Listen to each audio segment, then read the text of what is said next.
أعوذ بالله من الشيطان اللعين الرجيم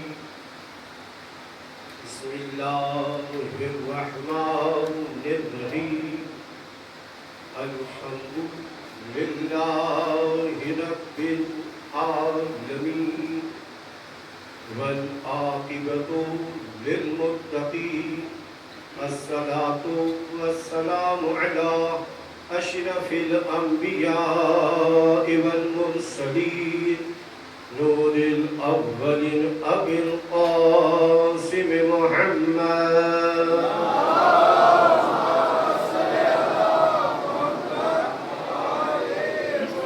وأهل بيته الطيبين الطاهرين المعصومين ولعنة الله على أعدائهم أجمعين أما بعد فقد قال الله تبارك وتعالى في كتاب الأعلى بسم الله الرحمن الرحيم إنما يريد الله ليذهب عنكم الرجس أهل البيت ويطهركم تطهيرا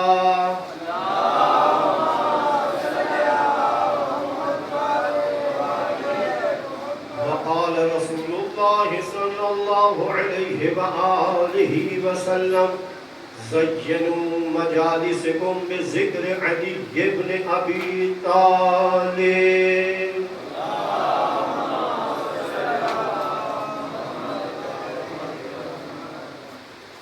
عزیزان گرامی، اللہ کا کرم کہ پروردگار نے یہ شرف بخشا کہ آج آپ مومن کی زیارت کر رہا ہوں۔ اور ایک اہم بات جو مولا متقیان نے کہی، مولا فرماتے ہیں کہ میں نے ارادوں کے ٹوٹنے سے رب کو پہچانا ہے، کیونکہ تقریباً ہم چلے اور ہمارا ارادہ تھا کہ 9 بجے سے پہلے یہاں پر پہنچ جائیں۔ جب راستے میں پہنچے تو ٹریفک پورا کا پورا جام تھا، جس کی وجہ سے کچھ دیر لگ گئی۔ تو ہم نے تو پوری کوشش کی تھی کہ 9 بجے سے پہلے پہنچ جائیں، لیکن باہر جو اللہ چاہے وہی ہوتا ہے۔ درود پڑھیں گے کہ محمد وآل محمد۔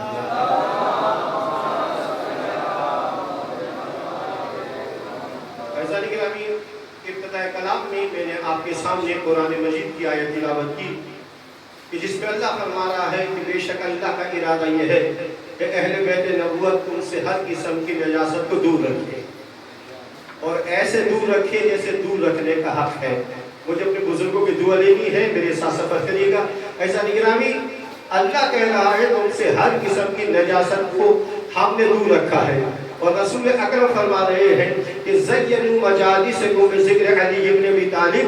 سوچ رہے ہوں گے بہت سارے لوگ کہ مولانا صاحب نے ابتداء کلام میں قرآن کی آیت بھی پڑھی ہے، رسول کے فرمان کو بھی پڑھا ہے۔ آخر وجہ کیا ہے؟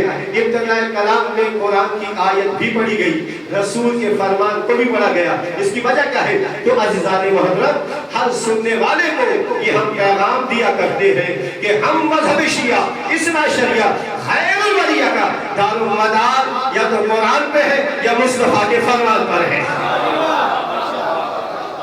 ان دو چیزوں پر ہمارے دین کا دار و مدار ہے، ایک اللہ کا کلام ہے، دوسرا محمد مصطفیٰ کا فرمان ہے۔ تو سوال ذہن میں اٹھتا ہے کیوں ان دو چیزوں پر ہمارے دین کا دار و مدار ہے؟ بھئی یہی ذہن میں جس کے سوال ہے میرے سفر کریں، یعنی ہر انسان کے ذہن میں یہ سوال اٹھے گا کہ کیوں شیعوں کی دین کا دار و مدار یا تو قرآن پہ ہے یا محمد مصطفیٰ کے فرمان پر ہے۔ عزیزان محترم، اس لیے ہمارے دین کا دار و مدار یا تو محمد مصطفیٰ کی زبان پر ہے یا قرآن پر ہے، کیونکہ ہمیں معلوم ہے کہ قرآن نبی سے جدا نہیں ہے، نبی قرآن سے جدا نہیں ہے۔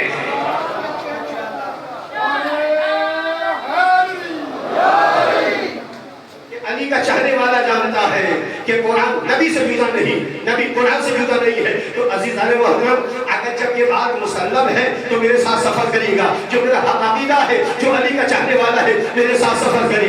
کس مومن کی، ہر مسلمان کی ایک تمنا ہے، ہر انسان کی تمنا ہے کہ قرآن سمجھ میں آ جائے۔ جس کی تمنا ہے میرے ساتھ سفر کرے۔ ہر انسان کی تمنا ہے، اور کریے گا، ہر انسان کی تمنا ہے قرآن سمجھ میں آ جائے، قرآن قبل آ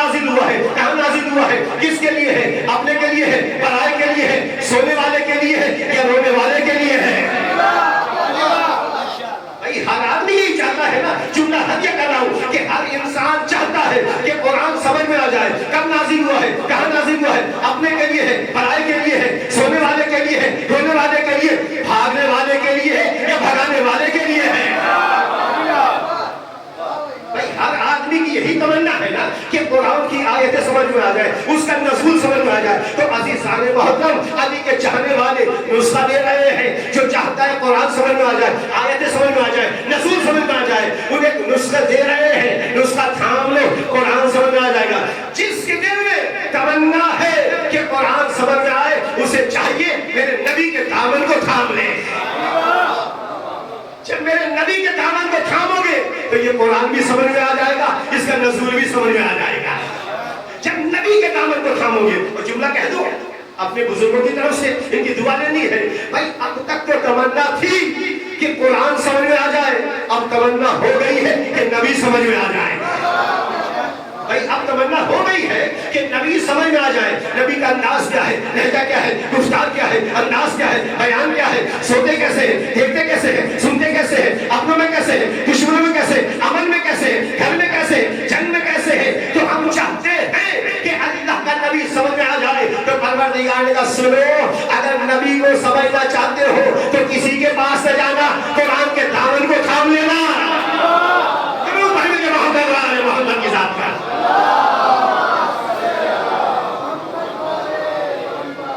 قرآن کو سمجھنا ہو تو نبی کے دامن کو تھامو، نبی کو سمجھنا ہو تو قرآن کو تھامو. اس لیے لازم و ملزوم ہے. جملہ کہہ دوں، یہ میرے بھائی مووی بنا رہے ہیں نا، یہاں سے لائٹ نکل رہی ہے جسے آپ کیا کہتے ہیں، آپ اسے نور کہتے ہیں. تو عزیزان محترم، میرے قرآن کو تھامو اور نبی کو تھامو، اس لیے کہ قرآن بھی نور ہے اور میرا نبی بھی نور ہے. یہ دونوں نور ہے. مطلب کیا ہے؟ مجھے آپ ہی جواب دے سکتے ہیں. بھائی مطلب یہ ہے کہ جب دو نورانی آئینے ہو اور آمنے سامنے ہو تو کیا ہوگا؟ پہلے کا نور دوسرے پہ پڑے گا، دوسرے کا نور پہلے پہ پڑے گا. اس کا مطلب یہ ہے کہ قرآن کو سمجھنا ہو تو میرے نبی کے پاکیزہ کلام میں پڑھو، قرآن سمجھ میں آ جائے گا. اور نبی کو سمجھنا ہو تو قرآن کی نورانی آیتوں میں تلاش کرو، یہ سمجھ میں آ جائے گا. ایک جملہ کہہ دو. ایسا نہیں محترم، بھائی آپ کہاں بیٹھے ہیں؟ یہاں بیٹھے ہوئے نا، آپ باہر نکلیں گے کیا ہوگا؟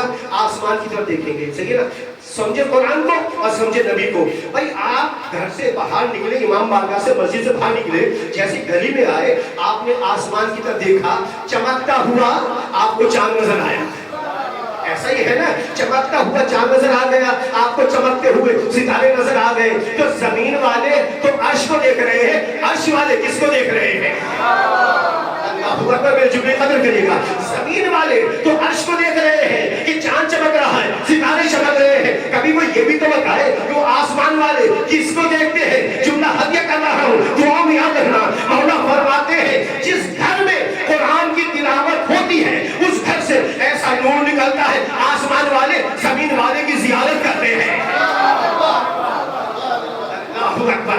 جس گھر میں، اور کہیے گا، جس گھر میں قرآن کی تلاوت ہو وہ گھر تو نورانی ہو جائے. تو جس گھر پہ یہ قرآن نازل ہوا وہ کتنا نورانی ہوگا؟ اللہ اکبر. بھائی جس گھر پہ یہ قرآن نازل ہوا ہے، کوئی انسان سوچے تو وہ کتنا پاک و پاکیزہ ہوگا. لیکن جو آیت تلاوت کی ہے نا، اس کے ذیل میں بس آج کی گفتگو کر کے اپنی عبادت کو تمام کروں گا. میرے نزدیک جو مجھے جانتے ہیں، آپ سے پہلی دفعہ میرا واسطہ ہوا ہے، میں نے زندگی میں کبھی نہیں کہا کسی سے کہ جب مجلس پڑھ رہا ہوں کہ میں آپ کی زحمتوں کو تمام کروں گا. میری نزدیک مجلس زحمت نہیں ہے، عبادت ہے. مجلس عبادت کا نام ہے. وہ جملہ کہہ دوں، اچانک بات آ گئی ہے تو کہتا جاؤں. دیکھیں دنیا کی جتنی عبادتیں ہیں نا، جتنی عبادتیں ہیں، جب آپ نماز پڑھو گے تو آپ کو روزے کا ثواب نہیں ملے گا. غور کریے گا، جب نماز پڑھو گے تو روزے کا ثواب نہیں ملے گا. جب روزہ رکھو گے تو نماز کا ثواب نہیں ملے گا. جب حج کرو گے تو آپ کو روزے کا ثواب نہیں ملے گا. تو عزیزوں، جو بھی عبادت ہے نا، اس کا ثواب اسی حد تک ہے کہ جو انجام دیا کرتے ہیں. لیکن مولا حسین کی عزاداری کا کمال یہ ہے کہ کائنات کی ساری عبادتوں کا ثواب جہاں مل جائے اسے مولا حسین کا فرش کہتے ہیں.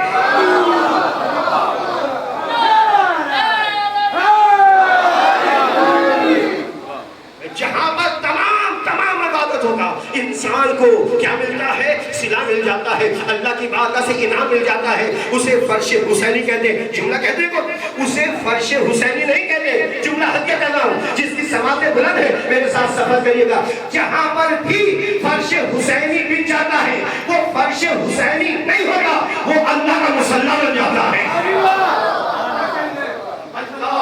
جملہ کہہ دیا اللہ کا مصلی جہاں پر فرش حسین بچتا ہے مولا فرماتے ہیں یہ فرش حسین نہیں ہے, یہ اللہ کا مصلی ہو گیا ہے, اللہ کا مصلی ہو گیا ہے. تو بھائی میرے تو بزرگان جانتے ہیں, بھائی نوجوان بھی ہیں, ایک اللہ کا مصلی ہے, ایک مولوی کا مصلی ہے. بھائی ایسا ہی ہوتا ہے نا, مسجد سامنے ہے, مولانا صاحب کا مصلی ہو, جا کر بیٹھ تو جائے کوئی, ادھر کوئی بیٹھے گا فوراً آئیں گے کیا کر رہے ہو, بھائی یہ مولوی صاحب کا مصلی ہے.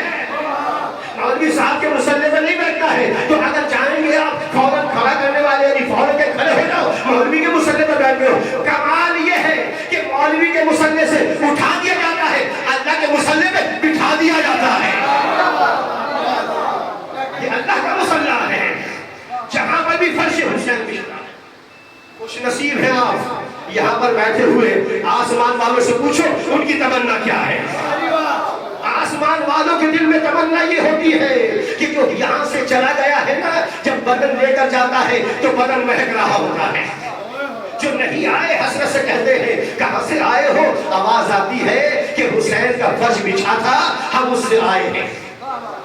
جو نہیں آئے حیرانگی سے کہتے ہیں اچھا ہم بھی جا رہے ہیں وہاں پر, ہم بھی بیٹھ جائیں گے, اللہ ہمیں معطر کر دے گا, اللہ خوشبو دے گا. وہ جواب دیتے ہیں مجلس ختم ہو چکی ہے, اب جا کر کیا کرو گے. معلوم ہے وہ کیا جواب دیتے ہیں, کہ معلوم ہے مجلس ختم ہو گئی ہے لیکن جہاں مجلس ہوئی ہے وہ جگہ پہ باقی ہے. جہاں پر یہ مجلس ہوئی ہے وہ جگہ تو باقی ہے, ہم وہاں پر بیٹھیں گے, اللہ ہمارے بدن سے خوشبو جاری کر دے گا. تو عزیزان محترم یہ صلی الہی ہے. دنیا کی جتنی آپ عبادت کرتے ہیں نا عزیزان محترم, نوجوانوں میں ان چیزوں کی قدر کرنا, یہ حقیقت بتانے کی ہے. دنیا کی آپ جتنی عبادت کرتے ہیں ہر عبادت کا دارمدار ایک چیز پر ہے. اگر وہ چیز نہیں ہوگی تو کوئی بھی اللہ کی بارگاہ میں عبادت قبول نہیں ہوگی. ہر عبادت کا دارمدار ایک چیز پہ ہے. ہم نے ماتم کیا, میں نے ماتم کیا, اللہ ایک شرط میں قبول کرے گا. میں نے عزاداری کی, ایک شرط میں اللہ قبول کرے گا. میں نے نماز پڑھی, اللہ ایک شرط میں قبول کرے گا. میں نے روزہ رکھا, اللہ ایک شرط میں قبول کرے گا. میں نے فرش بچھایا, اللہ ایک شرط میں قبول کرے گا. میں نے حج کیا, اللہ ایک شرط میں قبول کرے گا. دنیا کی ساری عبادتوں کا دارمدار اللہ نے ایک چیز میں دیا. جب تک یہ چیز نہیں ہوگی میں کوئی عبادت قبول نہیں کروں گا. کوئی سجدہ نہیں, کوئی رکوع نہیں, کوئی قیام نہیں, کوئی حج نہیں, کوئی نیک کام نہیں. اللہ نے کہا میں نے تمام عبادتوں کا دارمدار طہارت میں رکھا ہے. اللہ اکبر. اللہ نے ہر عبادت کا دارمدار طہارت میں رکھا ہے, پاک و پاکیزگی میں رکھا ہے. اگر ماتم کروں گا اگر ماتم کروں گا طہارت نہیں ہوئی تو عبادت نہیں ہے.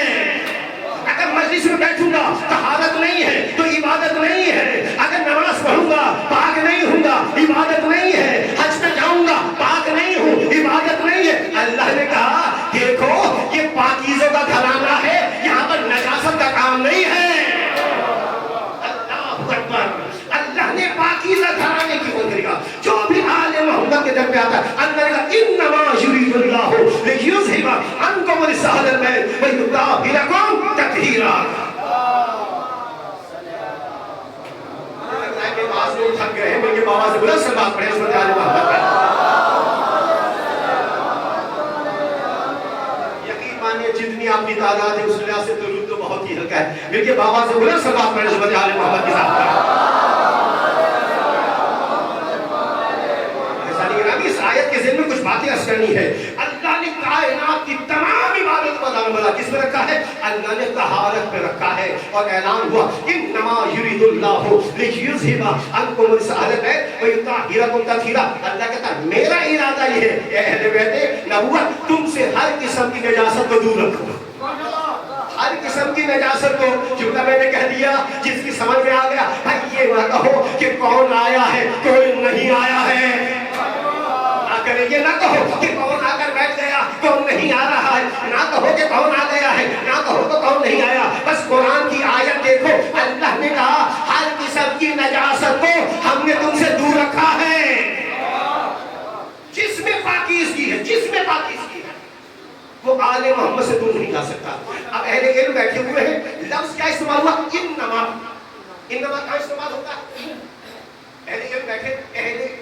انما وہاں استعمال ہوتا ہے جب کسی چیز کو کسی دائرے میں آپ قیدی بنا دیں، کسی دائرے میں احاطہ کر دیں. کسی فرض کریں جیسے یہ جتنے لوگ میرے سامنے بیٹھے ہیں، آپ سب کا سب کہاں احاطہ کیا؟ مسجد ہے، امام پاگل ہے، آپ اس کے اندر بیٹھے ہوئے ہیں. اب اس سے باہر آپ کا تصور محال ہے. اللہ نے جہاں پر آل محمد کو قیدی بنایا ہے اسے طہارت کہتے ہیں. آل محمد طہارت کے علاوہ کہیں آپ کو مل نہیں سکتے. جملے کی قدر کریے گا، آل محمد فقط وہاں ملیں گے جہاں پر طہارت ہوگی. اللہ نے آل محمد کے لیے ایسا دائرہ بنایا ہے جو اپنا انما کا کمال یہ ہے کہ اللہ نے ایسا دائرہ بنایا جو اپنا ہوتا ہے وہ باہر نہیں جاتا، جو غیر ہے وہ اندر نہیں آ سکتا.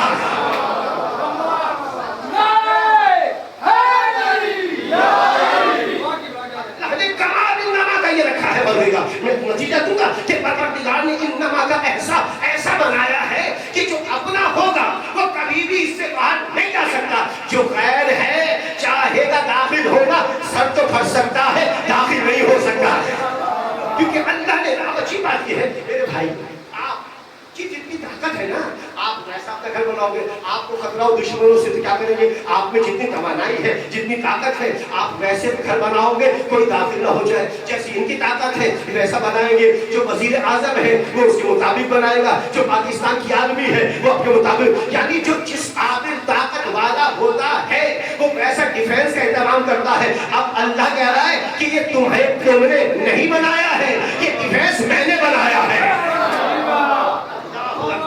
اللہ نے بنایا ہے، اس میں کوئی داخل نہیں ہو سکتا ہے، کیونکہ اللہ نے طہارت میں آل محمد کو رکھ دیا.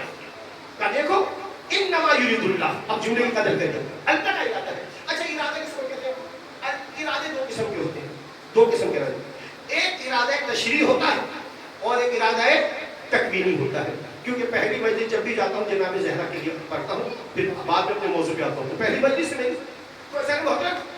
انما یرید اللہ، یہ ارادہ کس کا؟ اللہ کا. ارادے دو قسم کے ہوتے ہیں، یاد رکھیے گا. ایک ارادہ تشریعی ہوتا ہے اور ایک ارادہ تکوینی ہوتا ہے. ارادہ تشریعی کیا ہے؟ اللہ آپ سے کہہ رہا ہے، مجھ سے کہہ رہا ہے، کیا اللہ کہہ رہا نماز پڑھو، اللہ کہہ رہا زکات دو، اللہ کہہ رہا خمس دو، اللہ کہہ رہا خیرات کرو، اللہ کہہ رہا حج پہ جاؤ، اللہ کہہ رہا نماز پڑھو، اللہ کہہ رہا مصلی بچھاؤ، اللہ کہہ رہا اذان دو، اللہ کہہ رہا اقامت دو، اللہ کہہ رہا فرش بچھاؤ. یعنی اللہ آپ سے کہہ رہا ہے نماز پڑھو، روزہ رکھو، حج کرو، زکات دو، خمس دو، زکات دو، خیرات دو، نیک کام کرو. اللہ آپ سے کہہ رہا ہے آپ کرو، آپ کرو، آپ کرو. میں نے کہہ دیا اللہ آپ سے کہہ رہا ہے آپ کرو، آپ کرو، آپ کرو. اللہ سب سے کہہ رہا ہے کہ تمہیں یہ کرنا ہے، تمہیں یہ کرنا ہے، تمہیں یہ کرنا ہے. جو اللہ دوسروں سے کہے کہ تمہیں یہ کرنا ہے، تمہیں یہ کرنا ہے، اسے ارادہ تشریعی کہتے ہیں. ارادہ تکوینی یہ ہوتا ہے اللہ تم سے نہیں کہتا، اللہ خود انجام دیا کرتا ہے. اللہ خود انجام دے رہا ہے. اللہ کہہ رہا ہے یہ تمہارا کام نہیں ہے، کیونکہ جس کی بنیاد ہی نجاست پہ ہو،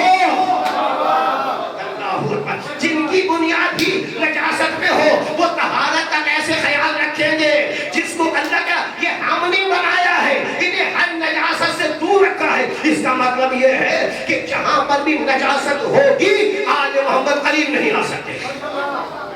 اب میرا عزیزو ایک جملے کی قدر کریے، دیکھیں میں جو بھی عمل کروں گا نا اس عمل سے پہلے، ہمارے بہت سارے لوگ کہتے ہیں کہ مولانا ہم عمل کرتے ہیں ہمارا عمل پاک ہو جائے. تو عزیزو عمل پاک کب ہوتا ہے؟ یاد رکھے گا یہ چیزیں ہیں، پروسیس ہوتا ہے. جب تک وہ نہ ہو آپ کا کوئی عمل پاک نہیں ہو سکتا. جب کوئی بھی آپ عمل کرتے ہیں نا، ہر عمل سے پہلے وہ پہلے کہاں آتا ہے؟ سب سے پہلے آپ کے خیال میں آتی ہے وہ چیز. پہلے مرحلہ کیا ہے؟ آپ کے خیال کا ہے، وہ خیال میں آتی ہے. اگر پاک و پاکیزہ چیز ہے تو آپ کے ذہن میں جتنی چیزیں آئیں گی پاک و پاکیزہ ہوگی. خدا نہ کرے، خدا نہ کرے اگر خیالات میں گندگی آ گئی تو ایک وقت یہ آئے گا کہ جب وہ زیادہ قوی ہو جائے گی نا، اور جب آپ کے خیالات میں چھا جائے گی تو یہ خیالات سے تجاوز کر کے آگے بڑھ کر آپ کے تصورات میں آ جائے گی. اب خیال سے قیاس ہو کر یہ کہاں آئے گی؟ آپ کے تصورات میں آ جائے گی. کیونکہ خیالات میں برائی آ گئی ہے، اگر اچھائی آ گئی ہے تو اچھائی تصورات میں آ جائے گی. اگر برائی آ گئی ہے تو پھر برائی خیالات سے آگے بڑھ جائے گی، پیچھے نہیں ہٹے گی اور آگے بڑھے گی. اب آپ کے تصورات میں داخل ہو جائے گی. جب آپ کے تصورات میں وہ برائی آ گئی اور وہ چھا گئی آپ کے وجود کے اوپر، ہر خیال جو بھی تصور آ رہا ہے برائی کا رہا ہے. پھر کیا ہوگا؟ جب اس کی جڑیں مضبوط ہوگی تو یہ یہاں پر صبر نہیں کرے گی, یہ ایک قدم اور آگے بڑھے گی, اپنے تصور سے آگے آپ کی فکر میں لے کر آ جائے گی. اب تصورات سے آگے بڑھ کر وہ آپ کی فکر کو گندا کرے گی. جب انسان کی فکر گندی ہو جائے گی تو کیا ہوگا؟ جو کچھ فکر میں ہوگا وہ اس کی فکر عمل کے سانچے میں ڈھل جائے گی. اب وہ جو بھی عمل کرے گا اس کے عمل کبھی پاک نہیں ہو سکتا. وہ یہ سوچ رہا ہے کہ عمل پاک ہو جائے. بھائی عمل پاک جب ہوگا جب فکر پاک ہوگی. فکر جب پاک ہوگی جب تصور پاک ہوگا. تصور جب پاک ہوگا جب خیالات پاک ہوں گے. جب یہ ساری چیز پاک ہو جائیں گی تو اس قابل بن جاؤ گے کہ اہل بیت کہہ دیں گے السلمان منا اہل البیت. پھر اہل بیت کہیں گے یہ ہمارا ہے, یہ ہمارا ہے. پھر سلمان فارسی نہیں رہے گا, سلمان محمدی بن جائے گا. تو عزیزوں میں جو بھی عمل کرتا ہوں مجھے اپنے عمل کو چیک کرنا ہے. کہیں ایسا نہ ہو خدا نہ کرے یہ نہ سوچیں گے کہ فلاں سے جو نہیں. اگر میری سوچ میں نجاست ہے, خاص طور پہ میں اپنے برادر مومن سے جتنے مسلمان ہیں ان سب سے کہوں گا یقین مانے گا اگر آپ کے دل میں کسی کے لیے حسد ہے, برائی ہے, کبھی بھی آپ ہدایت نہیں پا سکتے. اور کوئی انسان جو اپنے بھائیوں کے لیے دل میں برائی رکھتا ہے, زندگی اگر اللہ نے اس کی 30 سال رکھی ہوتی ہے, امام فرماتے ہیں اس کی 30 سال کی زندگی ختم کر کے اللہ 3 سال میں تبدیل کر دیتا ہے. 27 سال پہلے اللہ اسے موت دے دیتا ہے. امام فرماتے ہیں اپنے بھائیوں کے لیے سینہ کشادہ رکھو, ان سے پیار و محبت سے ملو. اگر تمہاری زندگی کے 3 سال رہ گئے, پروردگار تمہارے خوش اخلاقی کی وجہ سے 3 سال کو 30 سال میں تبدیل کر دے گا. تو اپنے دلوں کو اپنے بھائیوں کے لیے صاف رکھیں. جب تک یہ دل پاک نہیں ہوگا اہل بیت کی محبت نہیں آ سکتی. اگر میں چاہتا ہوں اس قابل ہو جاؤں کہ بی بی کا غلام بن جاؤں تو پہلی شرط یہ ہے کہ اپنے آپ کو پاک کریں. جب یہ وجود پاک ہوگا, خدا نہ کرے میرے بھائیوں, یقین مانے وقت ملا تو میں بتاؤں گا نماز کس چیز کا نام ہے. ٹوٹل نماز علی ابن ابی طالب کا نام ہے. علی ابن ابی طالب کے علاوہ نماز کسی اور شے کا نام نہیں ہے. جب قرآن کی آیت پیش کروں گا کہ جس میں خود امام فرما رہے ہیں کہ میں کون ہوں تو عزیزان محترم یقین جان لیجیے گا جو انسان نماز سے دور ہے وہ مولا علی سے دور ہے.